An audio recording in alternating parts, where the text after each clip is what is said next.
Hey everyone, today I have this Pinder's Ninja Steel book. I was thinking of going over a Ninja Storm book since I'm almost done with Ninja Storm, but don't really have any other Ninja Storm books. I already did the two story books that it had, and for whatever reason, such a popular season didn't get too many books, but Ninja Steel had books.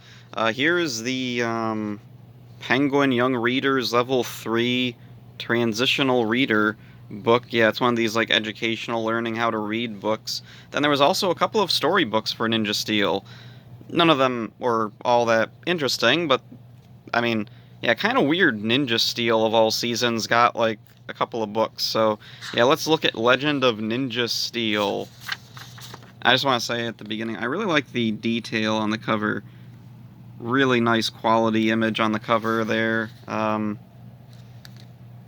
Kind of wish it had been all the Rangers, but it's fine. Bunch of stuff, dear parents and educators, blah blah blah, nothing specific about the book. Oh, there is something here. Let's see. Here are some activities you can do during and after reading this book. Character traits. Come up with a list of words to describe each Power Ranger. For example, Calvin is described as silly. Creative writing. Master Dane has retrieved the Ninja Nexus Prism and asks you, a Power Ranger, to guard it. How will you protect the prism? Write a paragraph describing your plan to keep it out of the hands of evil Galvanax. Alright. And there we go. Again, decent quality image by Max Bissance. I'm not familiar with that name. And then we get a little glossary of characters. Oops.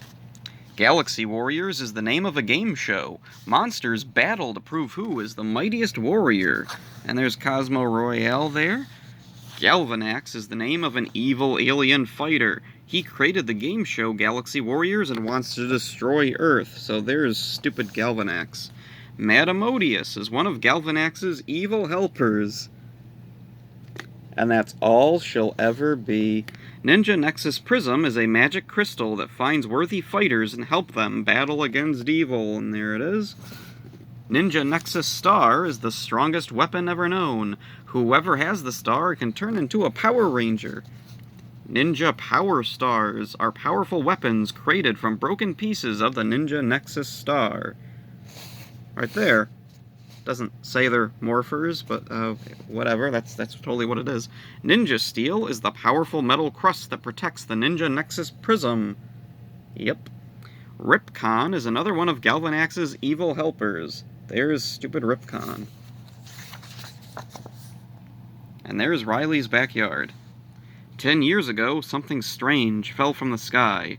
Master Dane and his sons, Brody and Aiden, had never seen anything like it.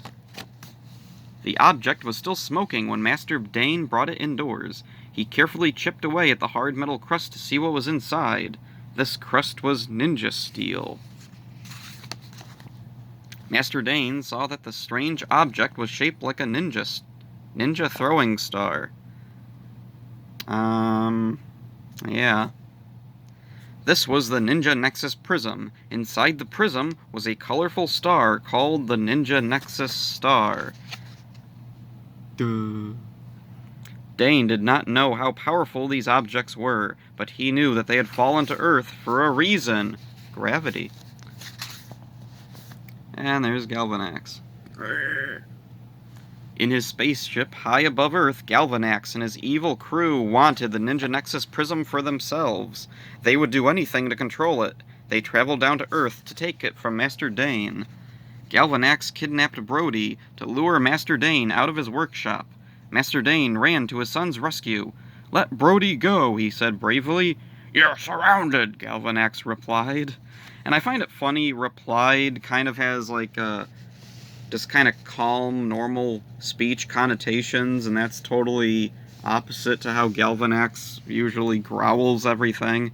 Madamodius and Ripcon suddenly appeared. Master Dane and Brody had nowhere to hide. Oh, it's Galvanax's time. "Now give me the Ninja Nexus Star," Galvanax ordered. "You can't give it to him, Dad," Brody said. "It would be totally unepic."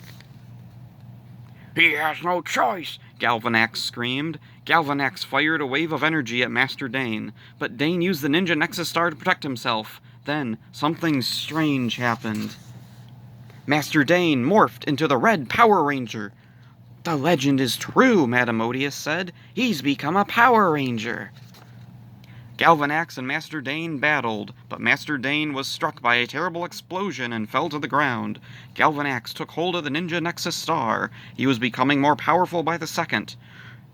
That star came to me so I can protect it from evil like you, Master Dane said. He lifted himself off the ground and ran at Galvanax. He used his sword to cut through the Ninja Nexus Star. Boom! There was a huge explosion. When the smoke cleared, Master Dane was gone. In his place was the Ninja Nexus Prism. Brody looked into the prism and saw the broken pieces of the Nexus Star transform into 6 Ninja Power Stars. See, now, that one at least looks more like an actual ninja star. Back off! Galvanax shouted at Brody. They're mine! But Galvanax could not break through the prism.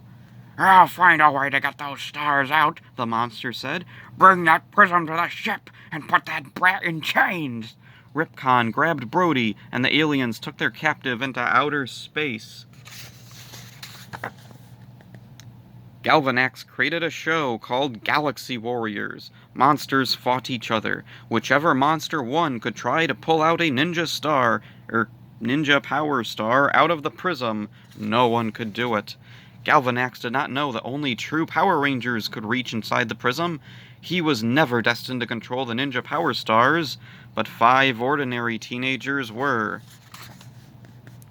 After 10 years in space, Brody finally escapes back to Earth. Brody has the power to morph into the Red Ranger and protect the world from evil monsters like Galvanax. He hopes to reunite with his brother and father, Aiden and Master Dane.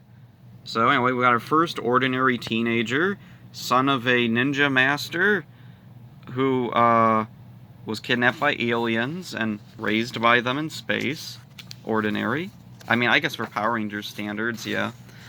Preston has the power to control the blue Ninja Power Star and morphs into the Blue Ranger. He comes from a wealthy family in the small town of Summer Cove. Preston is a star student at Summer Cove High School.